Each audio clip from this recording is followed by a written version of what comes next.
We're doing it now. The Heisman Watch. We're getting closer, and a lot more players are starting to separate themselves. And I really think it's down to just 3 players right now. Now, one player I'm holding off on because I want to see what he does against Florida State, and that's Deshaun Watson. I'm holding off on him to include him on this list. So, basically in order right now, we've got Lamar Jackson. We all know Louisville quarterback. Jackson continues to put up huge performances. On Saturday, he did incredibly well. 355 yards passing, 3 touchdowns. His 4-touchdown performance broke Louisville's touchdowns responsible for record, and right now he's on pace to break that mark of FBS record overall. Right now he's got 2,161 yards, 18 touchdowns to 4 interceptions, 58.3% completion percentage, 908 rushing yards, 16 rushing touchdowns, and he's averaging 7 yards per carry on the ground. Right now, he's just, and with Louisville where they're at, yes, they've lost the game, able to bounce back and still get into that college football playoff picture. Lamar Jackson has to be included, and right now has to be the front runner. Second to that is Jake Browning, quarterback of Washington. A lot of people are starting to talk about him, but it seems like they're hesitant to talk about the Huskies quarterback. Now, Browning, he leads Power 5 quarterbacks in passer efficiency rating and is on a 3-game interception-free streak. And let's knock on wood that we didn't just jinx him.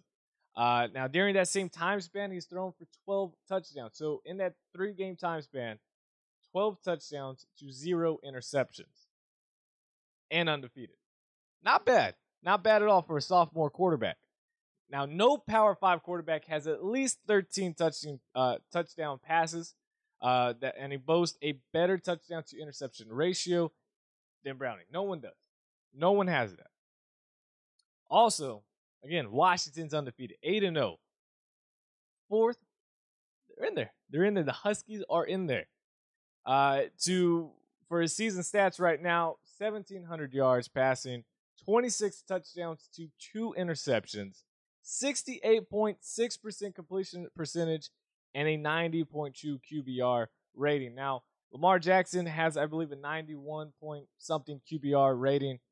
But if you look at the completion percentage, if we start looking at the quarterback spectrum, now obviously Lamar Jackson's running the ball as well and doing an incredible job of that. But if we're looking at quarterbacks, if we're looking at the actual position of passing the ball, there's a 10% difference between the completion percentage difference between Lamar Jackson and Jake Browning. Yes, Lamar Jackson has more yards, but 26 to 2 interceptions, a touchdown to interception ratio compared to 18 to 4. And then you have the 68.6%, nearly 69% completion percentage by Jake Browning. It's got to keep him up there. And honestly, with a lot of people, obviously, my pick to start the season was Deshaun Watson winning the Heisman. Okay, still has a chance. Deshaun Watson definitely still has a chance, especially if he puts up a huge game against Florida State on Saturday night on the road. It should boost his Heisman watch. It should put him back up there in the top 3. Reason I say not right now is because you look at the 2 quarterbacks above him, and right now I don't think he's better than Jake Browning, and I don't think he's better than Lamar Jackson right now. So why would he be up there in the Heisman watch?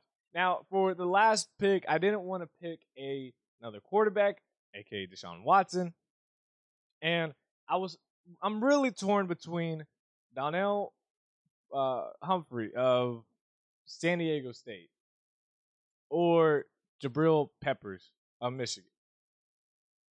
And a San Diego State running back, he leads the nation in rushing yards, and I don't believe it's even close.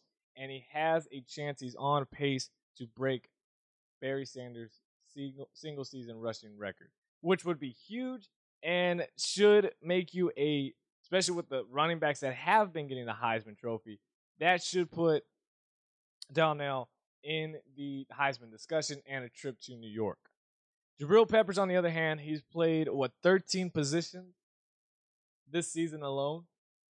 He's listed as a linebacker, but he's also a DB. They project him to be a DB in the NFL.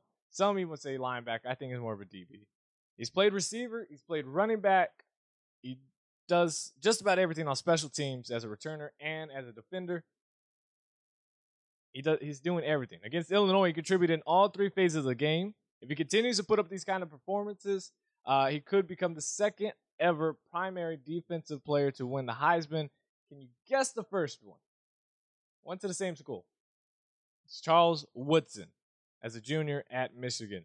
Now, Jabril Peppers, his stats aren't the prettiest when you look at everything. He's 37 total tackles, 27 solo, 3 sacks, surprisingly 0 interceptions this season so far. Season's not over yet. He's got to get some picks, though. 10 carries on the offensive side. He's got 10 carries, 107 yards, and 2 touchdowns. And as a receiver, 1 catch, 5 yards. It's awesome what he's doing, being able to play just about every position. But when we're looking at the best player in college football, I mean, we got to look at the stats as well, and it's got to boost up a little bit. I mean, now he definitely does make an impact on the field with the opposing team, always making sure they know where number 5 is. And that is in consideration as well. But when you also have a running back who might break the single-season rushing record in college football history, is he better than Jabril Peppers? Probably so. But I wanted to go with Peppers. It's probably the popular pick. Probably should have just gone with the San Diego State running back. Let me know who is in your Heisman watch. Tweet me at Short Sports Show and become a fan on Facebook, The Short Sports Show.